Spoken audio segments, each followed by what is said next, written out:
अहिंसा होता श्रमधर्म मानव कवच जड़जन के आस्था केंद्र हम सभी के लिए सिंहासन पर विराजमान राष्ट्र संत आचार्य भगवत समता सिंधु गुरु माता विनय करोगी महाराजा प्रवर्तनी गुरुवर्या पूज्य श्री बाई महाराजा सब इनके पावन स्मृति में कोटि शरणवंदन वर्तमान आचार्य पूज्य श्री शिव महाराजा युवाचार्य पूज्य श्री मध्य ऋषि महाराजा प्रवर्तक पूज्य श्री ऋषि महाराजा प्रबुद्ध विचारक पूज्य श्री आदर्श ऋषि महाराजा मंच पर विराजित समस्त पूज्यगणों की पवित्र पावन कोटि शरणवंदन 3 फरवरी का सुनहरा अवसर आपको और हमको गुणगान करने के लिए एक विशेष रूप से आज सूर्योदय उदित हो गया जिनका कर्तृत्व नेतृत्व और वक्तृत्व है महान जिनका कर्तृत्व वक्तृत्व और नेतृत्व है महान विनय सेवा अनुशासन जिनका है प्रधान विनय सेवा अनुशासन जिनका है प्रधान आप श्रमण संघ के हो शान आप श्रमण संघ के हो शान आप आनंद गुरु के हो शान हम सभी के प्राणों के प्राण हम दीक्षा जयंती पर करते हैं आपका गुणगान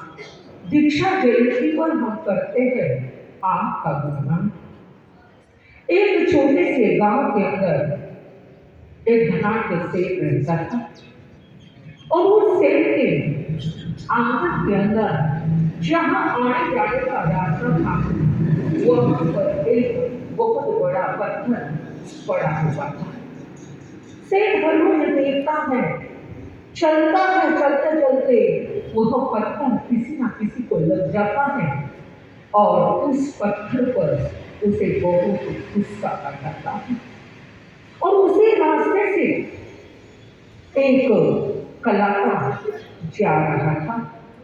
उस कलाकार ने देखा यह पत्थर बहुत ही सुंदर है और वह पत्थर के पास पहुंच गया और पहुंचने के बाद उस सेठ को पूछा क्या सेठ साहब इस पत्थर को आप बेचना चाहते हैं तो उस सेठ ने कहा मैं बेचने की अपेक्षा में ये सोचता हूँ ये पत्थर बहुत खराब है आने जाने वाले को ये ठेस पहुंचाता है कितने ही व्यक्तियों के पैर पर लगा है तो ये पत्थर चाहे तो आप ले जा सकते हो लेकिन इसकी कीमत क्या है तब उसने कहा कीमत कुछ भी नहीं चाहिए आप मेहरबानी करके इस पत्थर को क्या कर दीजिए ले जाइए और उस पत्थर को वह कलाकार लेकर के चला गया और छन्नी और हथौड़ी से उस पत्थर को जो अनावश्यक भाग था और अनावश्यक भाग को निकाल करके उसमें से एक मूर्ति का क्या किया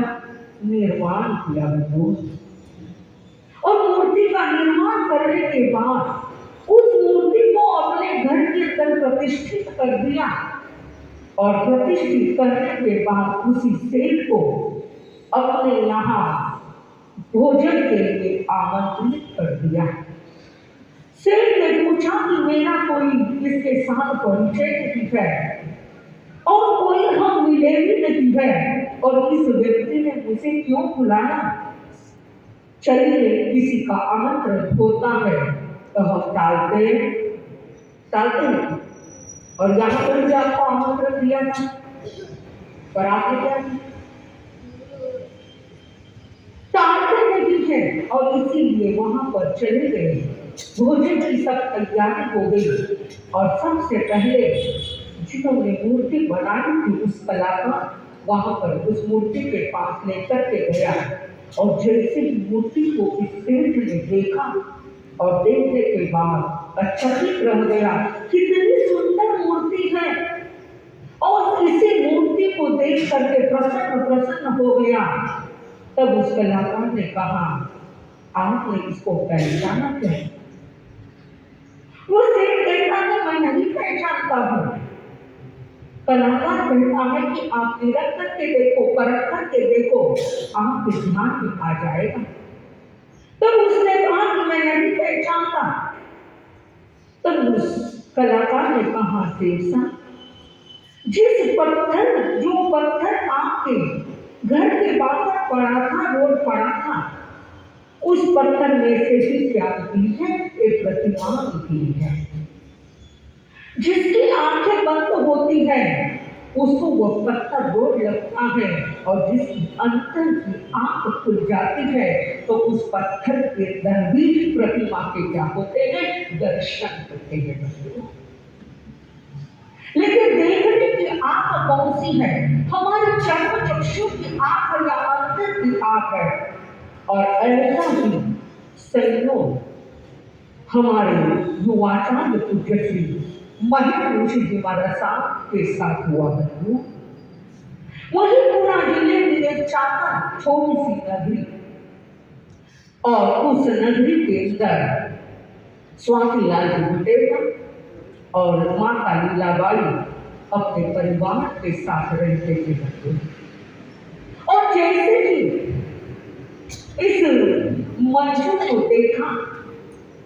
मंजू को देखने के बाद जिसके अंतर चक्षु होते हैं, जय हो महात्मा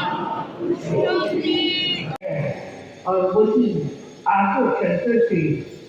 3 फरवरी 1942 के अंदर उनकी दीक्षा हुई बंधु। और उसी दीक्षा को लेकर के जैसे पत्थर में से अनावश्यक भागों को निकाल दिया, वैसे ही ज्ञान की छड़ी और दर्शन की हथौड़ी से क्या कर दिया? अनावश्यक जो हमारे अवगुण थे उस अवगुण को निकाल करके एक अच्छा सीधा बना दिया बंधु। ऐसे युवाचार्य भगवंत के चरणों में हम क्या कहेंगे? लेकिन युवाचार्य पीढ़ी का एक प्रसंग हमें याद आता है बंधुओं। हमारे बेट महाराज साहब, ब्रिटिश महाराज साहब के वाणी जो पीपल गांव के रहते हैं, और उस समय युवाचार्य की वैराग्य अवस्था में थे,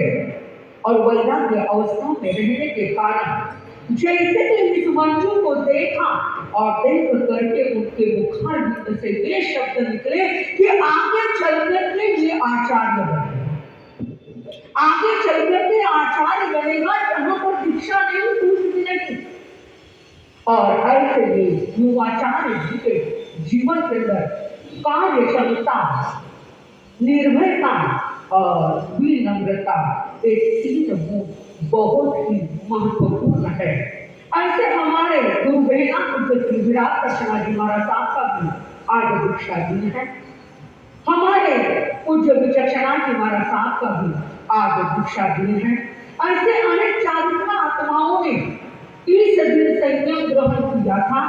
और इसलिए इनके चरणों में हम यही प्रार्थना करते हैं, आप स्वस्थ रहे, मस्त रहे और सदैव प्रसन्न रहे, और गुरु कृपा का वरद हस्त आप पर सदैव बना रहे। इसीलिए लास्ट में ओ मेरे जीवन के नैया के नारे छोड़ो नहीं पतवार, गुरुवर छोड़ो नहीं पतवार। ओ मेरे जीवन के नैया के नारे छोड़ो नहीं पतवार, गुरुवर छोड़ो नहीं पतवार। अंत में इतना ही कहूंगी, जितने भी चारित्र आत्मा 8 फरवरी को संयम अंगीकार करके अपनी जीवन को समर्पित किया और इसी अपने कर्तृत्व के द्वारा, वक्तृत्व के द्वारा, नेतृत्व के द्वारा आगे बढ़े हैं, हम यही चाहते हैं कि आपका कृपा आशीष सदैव हमारे ऊपर बना रहे। इसी भावों के साथ ओम शांति। जय आनंद, जय आनंद।